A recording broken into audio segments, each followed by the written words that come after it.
श्रीपरमात्मने नमः। अथ द्वादशोऽध्यायः भक्तियोगः।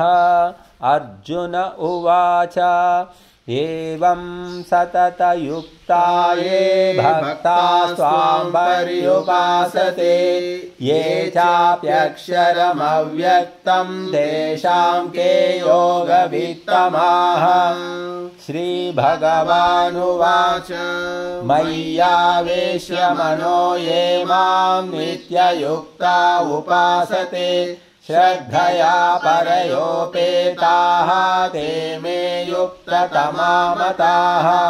ये त्वक्षरमनिर्देश्यम् अव्यक्तं पर्युपासते सर्वत्र गमचिन्त्यं च कूटस्थमचलं ध्रुवम् सन्नियम्येन्द्रियग्रामं सर्वत्र समबुद्धयः ते प्राप्नुवन्ति मामेव सर्वभूतहिते रताः।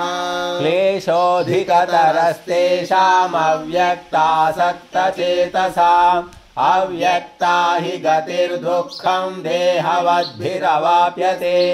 ये तु सर्वाणि कर्माणि मयि सन्न्यस्य मत्पराः अनन्येनैव योगेन मां ध्यायन्त उपासते तेषामहं समुद्धर्ता मृत्युसंसारसागरात् भवामि न चिरात् पार्थ मय्यावेशितचेतसाम्। मय्येव मन आधत्स्व मयि बुद्धिं निवेशय निवसिष्यसि मय्येव अत ऊर्ध्वं न संशयः। अध चित्तं समाधातुं न शक्नोषि मयि स्थिरम् अभ्यासयोगेन ततो मामिच्छाप्तुं धनञ्जय।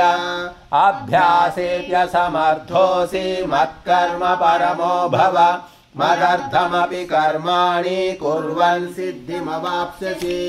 अथैतदप्यशक्तोऽसि कर्तुं मद्योगमाश्रितः सर्वकर्म फलत्यागं ततः कुरु यतात्मवान्। श्रेयो हि ज्ञानमभ्यासात् ज्ञानात् ध्यानं विशिष्यते ध्यानात् कर्म फलत्यागः त्यागात् शान्तिरनन्तरम्। अद्वेष्टा सर्वभूतानां मैत्रः करुण एव च निर्ममो निरहङ्कारः समदुःखसुखः क्षमी सन्तुष्टः सततं योगी यतात्मा दृढनिश्चयः। मय्यर्पितमनो बुद्धिः यो मद्भक्तः स मे प्रियः। यस्मान्नो द्विजते लोको लोकान्नो द्विजते च यः हर्षामर्षभयोद्वेगैः मुक्तो यः स च मे प्रियः। अनपेक्षः शुचिर्दक्षः उदासीनो गतव्यधः सर्वारंभ परित्यागी यो मद्भक्तः स मे प्रियः। यो न हृष्यति न द्वेष्टि न शोचति न काङ्क्षति शुभाशुभ परित्यागी भक्तिमान् यः स मे प्रियः।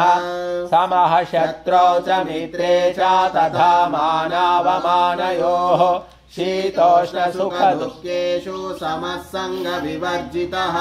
तुल्य निन्दा स्तुतिर्मौनी सन्तुष्टो येन केनचित् अनिकेतः स्थिरमतिः भक्तिमान् मे प्रियो नरः। ये तु धर्म्यामृतमिदं यथोक्तं पर्युपासते श्रद्धधाना मत्परमा भक्तास्तेतीव मे प्रियाः। ॐ तत्सदिति श्रीमद्भगवद्गीतासूपनिषत्सु ब्रह्मविद्यायां योगशास्त्रे श्रीकृष्णार्जुन संवादे भक्तियोगो नाम द्वादशोऽध्यायः।